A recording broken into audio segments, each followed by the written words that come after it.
I'm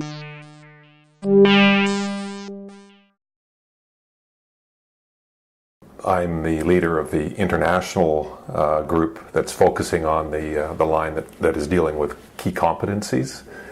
And the focus of that line is really on investigating what may be the kind of key competencies or skills that are required as we make the transition from to a knowledge society, and the kinds of skills and competencies that we think might be necessary, the new skills and competencies that might be necessary. So one of the topics that comes up most frequently in that discussion is the whole notion of digital competency or digital literacy.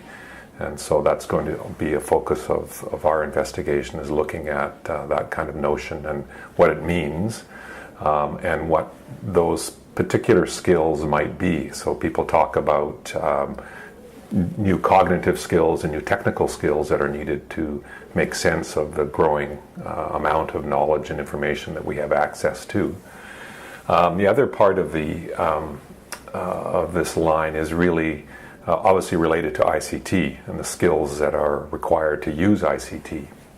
And those are both obviously technical skills, but also there are some cognitive skills that go along with that. And there is a lot of discussion and debate about whether these new skills are indeed new, or whether they're just skills that we've needed all along throughout history, but really have just kind of changed a little bit to adapt to the growing use of ICTs and the emergence of the knowledge economy.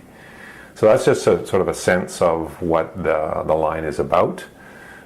We have, in addition to myself, we have 3 other international experts who bring a variety of different perspectives to this topic. We have somebody from Italy who has a background. He did his dissertation on what he called the learners of the digital era, and in which he looked at the kinds of issues around digital learners and whether they actually are something distinct, whether they have a different sort of profile from other learners from other generations. And then we have somebody from the European Students' Union who's going to bring a kind of student perspective to these issues.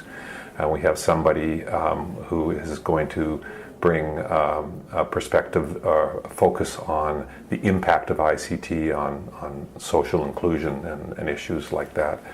So that's just briefly what this whole line is about, and the 4 people who are involved in that in the international group.